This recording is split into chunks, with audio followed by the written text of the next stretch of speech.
Salam sejahtera tuan-tuan, puan-puan yang dihormati dan dikasihi sekalian. Akibat bela nasib pelajar, Cikgu Fadli didakwa bakal dibuang kerja, akhirnya Radzi Jidin ajak jumpa.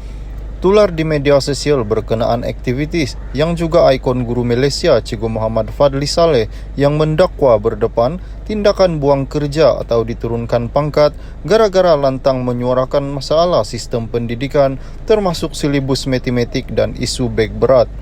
Menerusi surat tunjuk sebab yang dikongsikan di Facebook, Kementerian Pendidikan Malaysia menerusi surat bertarikh 22 September menyatakan Muhammad Fadli yang bertugas di Sekolah Kebangsaan 1 Gombak di Gombak Kuala Lumpur juga dikenakan tindakan atas 3 pertuduhan. Bagaimanapun guru subjek matematik itu mempersoalkan kewajaran tindakan berkenaan kerana dia tidak pernah terlibat dalam sebarang masalah disiplin ataupun dengan ibu bapa pelajar sekolah. Jadi soalannya, kenapa KPM nak buang saya kerana saya bercakap jujur dan menyatakan kebenaran? Mereka tak boleh dengar kebenaran, mereka tak boleh dengan luahan jujur, mereka hanya nak dengar ampu bodek puji-puja saja. Biar saya hadap semua itu kerana jika tiada siapa berani berdiri ketika saya pada hari ini, maka kerosakan ini akan terus berlaku sampai bila-bila, katanya, seperti yang dipetik di Facebook. Berdasarkan surat tunjuk sebab itu, Muhammad Fadli dituduh melakukan kesalahan kerana memuat naik hantaran di Facebook mengenai jadual waktu serta mata pelajaran yang diajar di sekolah rendah. Dia juga dituduh memuat naik hantaran di Facebook mengenai subjek yang diajar pada murid tahun 1 dan menerusi pertuduhan ketiga, beliau didakwa mengadakan sesi Facebook Live untuk bercakap mengenai masalah pendidikan Malaysia, khususnya subjek yang terlalu banyak. Mengikut surat itu, bagi ketiga-tiga pertuduhan berkenaan, Muhammad Fadli yang boleh ditafsirkan telah melanggar Peraturan 19-1/C Peraturan-Peraturan Pegawai Awam, Kelakuan dan Tata Tertib 1993.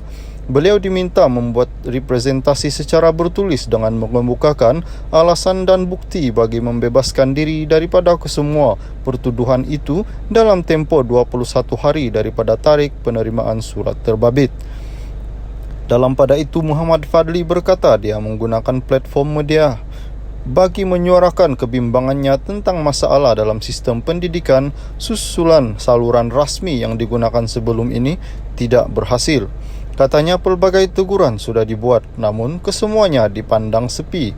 Jangan sembang saluran yang betul dengan saya, sebab saya dah lewahkan dalam saluran yang paling betul, iaitu pada penataran buku silibus baru di PPD di hadapan lebih 30 orang guru matematik daerah Gombak, pegawai PPD dan pegawai JPN. Sehingga mereka tak mampu berhujah dan menjawab persoalan saya, mereka bawa pegawai BPK dan dari Putrajaya. Bagaimanapun, pegawai yang bertanggungjawab membuat silibus baru itu hadir dalam bengkel semata-mata nak menjawab semua persoalan saya.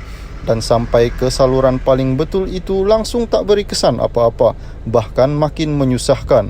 Beginilah sistem kita, sistem yang hanya nak mendengar puja-pujian walaupun ia penipuan, jelasnya. Pada hantaran sama, Muhammad Fadli turut berkongsi tangkap layar di ruangan komen menunjukkan slip keputusan prestasi kerja bagi tahun 2020 dengan markah 98.11%.